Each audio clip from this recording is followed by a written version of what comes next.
Les foyers de développement pour l'autopromotion des pygmées indigènes défavorisés, en sigle FDAPID, Hope for Indigenous People, est une organisation de droits congolais qui existe depuis 2004. Il accompagne les peuples autochtones pygmées. Mais là, nous avons identifié plusieurs problèmes auxquels font face les peuples autochtones pygmées. Et parmi ces problèmes, nous pouvons citer la marginalisation, la discrimination et l'extrême pauvreté, le manque d'accès aux ressources naturelles, notamment la terre, suite à la spoliation et aux accaparements, l'accès très difficile à l'éducation et aux soins de santé, le manque d'accès à l'eau potable, les violations de leurs droits sous plusieurs formes, notamment des massacres, des arrestations, des viols, la non-participation aux affaires politiques et publiques, alors qu'ils sont les premiers occupants de la RDC, le manque d'accès à la justice, les problèmes d'habitants, donc leur habitat qui est inapproprié, et autres problèmes majeurs que nous avons à identifier. Et cela nous a poussé à solliciter un partenariat avec Secours populaire français. Donc, grâce à ce partenariat, nous avons mis en place un programme intitulé « Lève-toi, peuple autochtone pygmée ».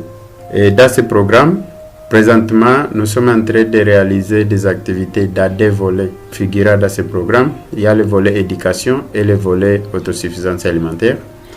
En ce qui concerne le volet éducation, nous distribuons chaque année des kits scolaires aux enfants pygmées. Donc pour l'année scolaire 2016-2017, nous avons distribué plus de 885 kits scolaires. Nous payons les frais scolaires aux enfants. Nous avons payé les frais scolaires à 240 enfants pygmées et cela, c'était les frais liés à leur participation aux examens de fait d'études primaires. Et selon les résultats provisoires à notre possession, il y a plus de 82 enfants qui ont obtenu leur certificat de fait d'études primaires. Nous avons eu à supporter des jeunes autochtones pygmées qui étaient à l'université et ils ont obtenu leur grade de fait d'études académiques. Donc ça, c'est pour le premier cycle.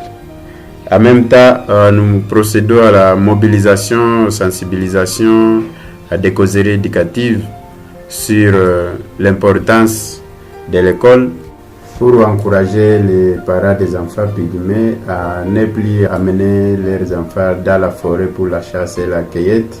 En ce qui concerne l'autosuffisance alimentaire, nous procédons à la formation sur les techniques agricoles et la gestion des activités génétiques de revenus.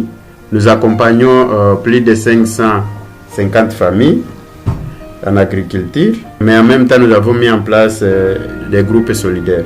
Et là il y a des défis. Le premier défi c'est qu'il y a des problèmes énormes, mais les moyens sont très limités. Et notre équipe fait un travail héroïque.